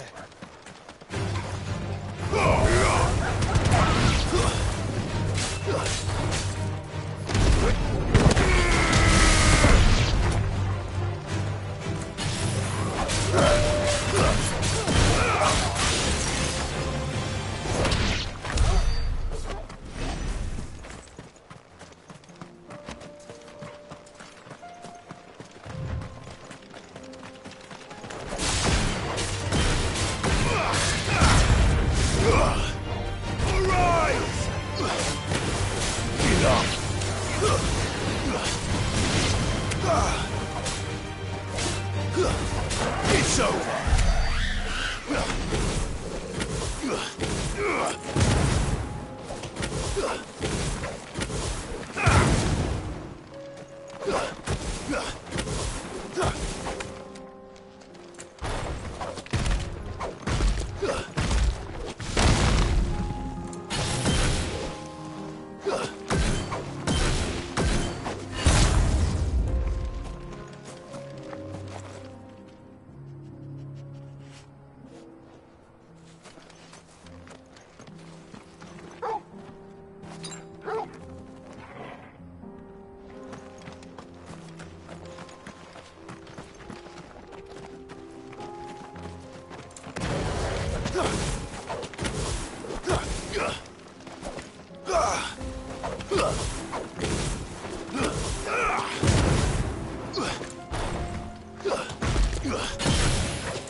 We're nearly there.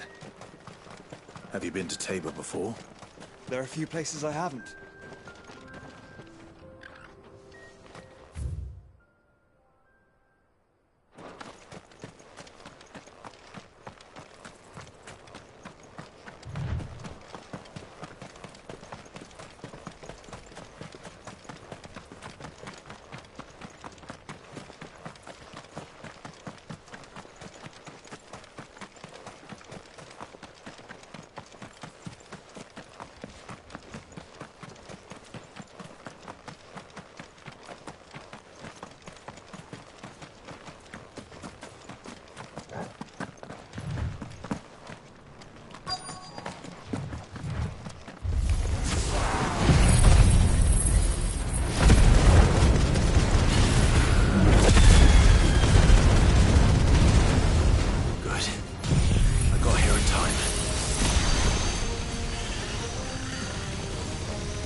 Is someone there? Please, I can't move my leg. That doesn't sound like an Akashic.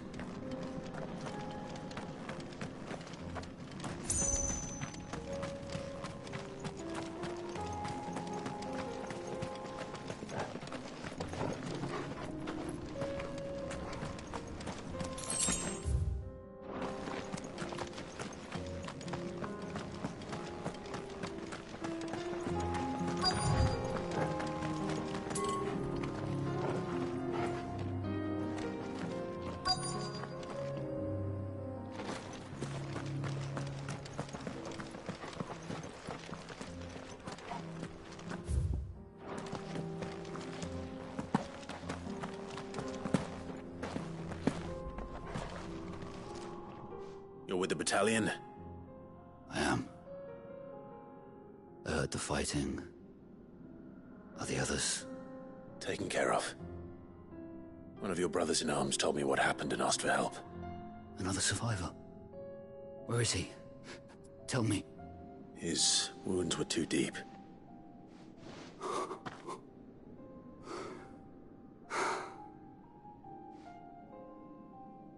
He was right to send you.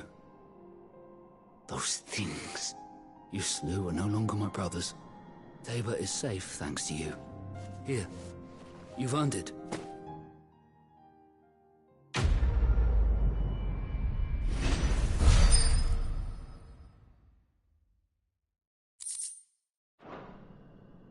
You seem familiar. Have we met? You must have me confused with someone else.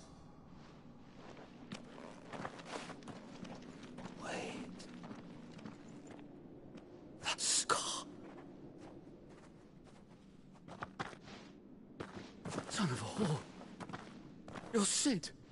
I was there, in Costness, when you killed my brothers.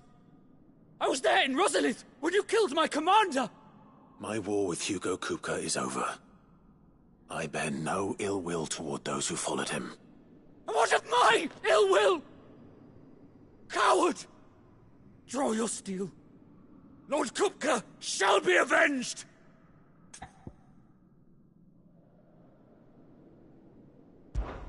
When your wounds have healed and your head has cooled, come and find me if you must. Though I hazard your life would be better spent in service of those who need it. Or have you forgotten your oath to the Republic? My oath? What would you know of oaths? I know how hard they are to keep. Which is why I'm giving you the chance to keep yours. No. I won't be deceived. Lord Kupka told us of your crimes. You are an outlaw. A murderer, not some man. Like you or anyone else. I am nothing like you. But if you're not gonna kill me, then go. Leave! Just know that I will find you, Sid. Someday.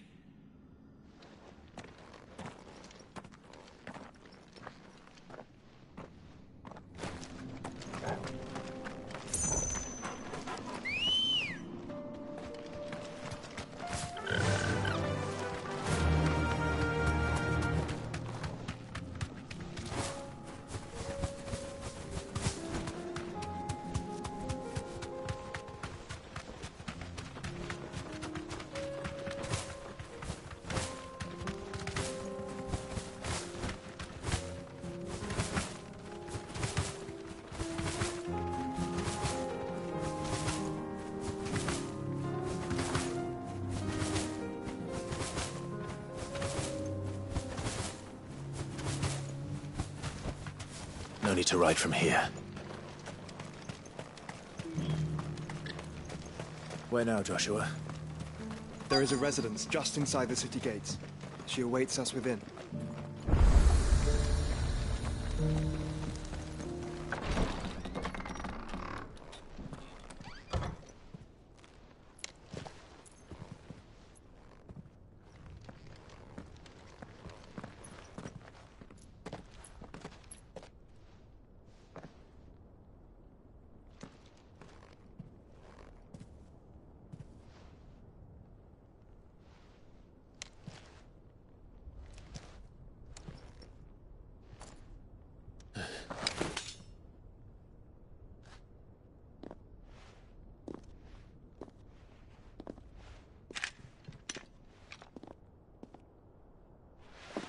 My Lord Marquis, it is an honor.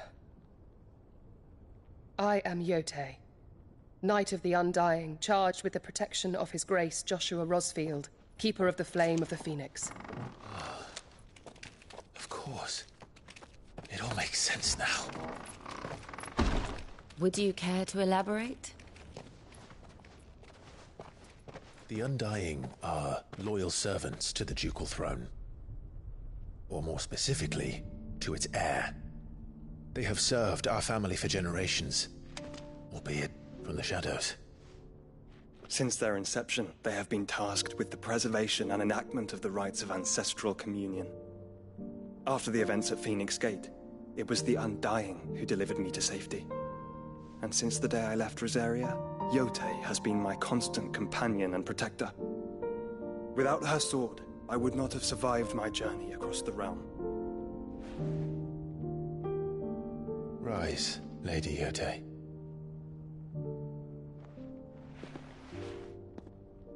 You saved my brother. I owe you a debt I can never repay. I but did my duty. Come now. Tell us what you've discovered. Your Grace.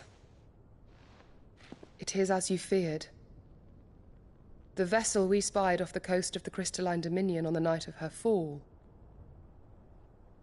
It was the Einherjar. Beyond any doubt. The Black Galleon. Joshua, the Einherjar is the Royalists' flagship. What business would they have in the Dominion? Upon learning of Waloed's involvement in recent events at Drake's Fang, I sensed the malign influence of Ultima, and bid Yotei and the Undying look into the matter. We have reason to believe that the Black Galleon weighed anchor shortly after the fighting began, and set a course due south. For Canva. Then it is Waloed Knights who besiege the cities. What is left of them, yes. And the Black Galleon sails at but one man's behest. Barnabas Tharm.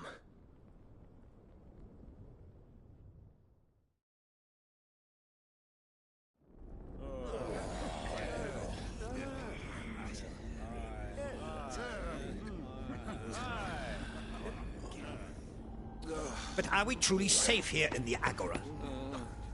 The city guard have been paid, if that's what you're implying. All the more reason for them to run. Well, you are free to leave, Lord Minister. Markets abandoned, warehouses aflame, blackened hulls choking every port in the capital. Canva is ruined. The realm teeters on the brink of chaos, and all you can think about is commerce!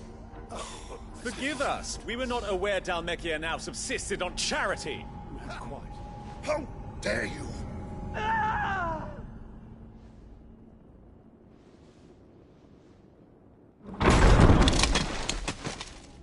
Distinguished members of the Council, you must forgive His Majesty this intrusion. What is the meaning of this?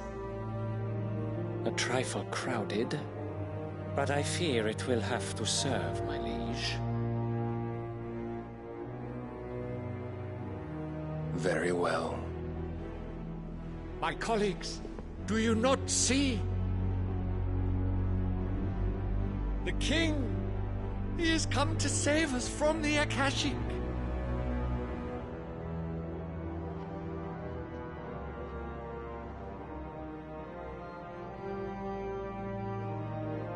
He is a gift from the heavens, divine intervention, our very salvation. And of course, if it is compensation he requires, we would be most willing to negotiate a fair price for services rendered. Fools! Your ignorance unbecomes you. Your Majesty, correct me if I'm wrong, but I would swear that the fiends washing the cobbles of Canva with the blood of her citizens wear the colors of Waloed. Ha! So you do not deny it. Guards, fetter them, and see our guests to the dungeons!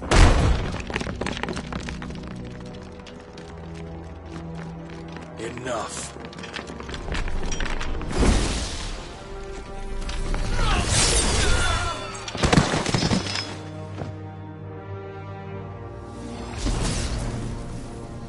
Pathetic creatures.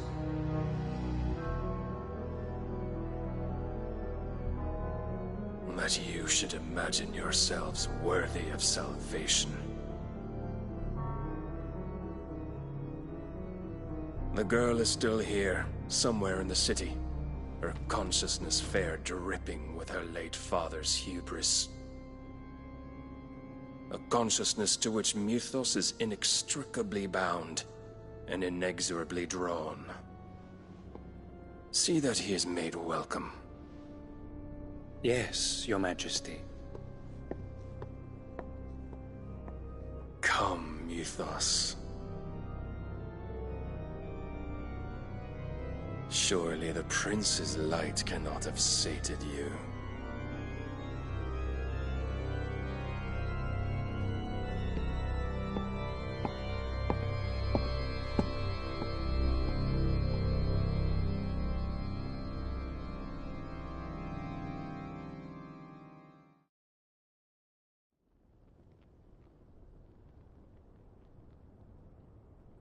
So then, how long has Waloed been under Ultima's control? How long indeed? Based on what we know of Barnabas's actions, I would guess some few years, mayhap more. But to what end? What does Ultima want? The tapestry. Show them.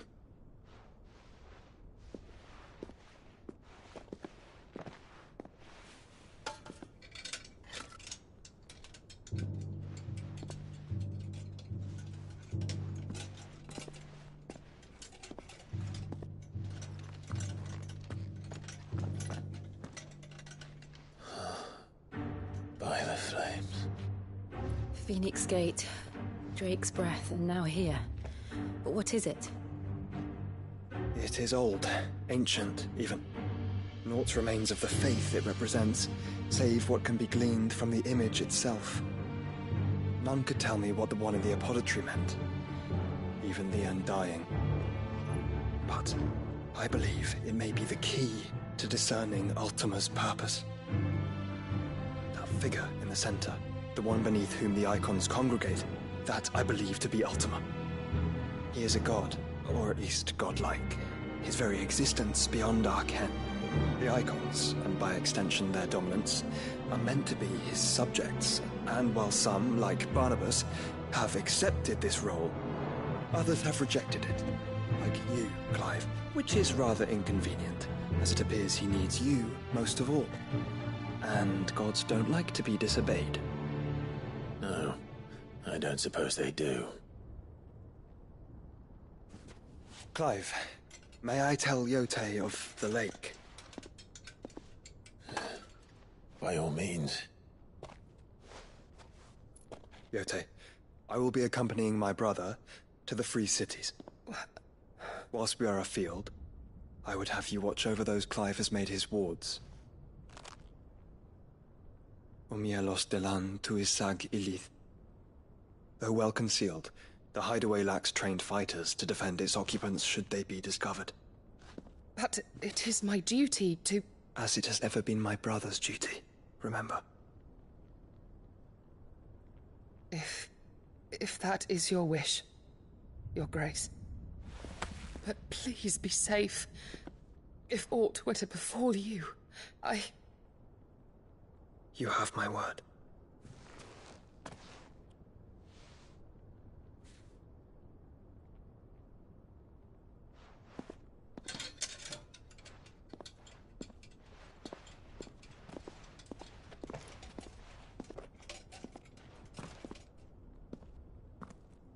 Farewell, my lord, my lady. We are in your debt, Yotei.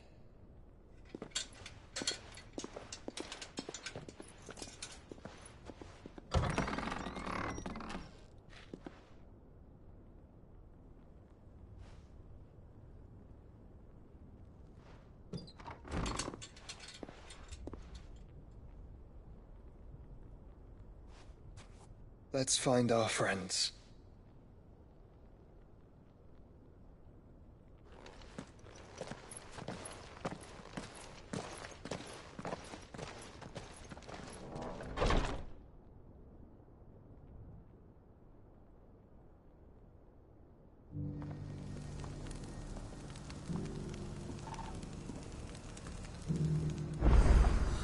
It's plain she cares for you very deeply. And I her, which is why I had to let her go. Are you buying or selling? Anything else? Take care. Here, take a look at my wares. Of course. Anything else? A fine choice. Of course. Go safely.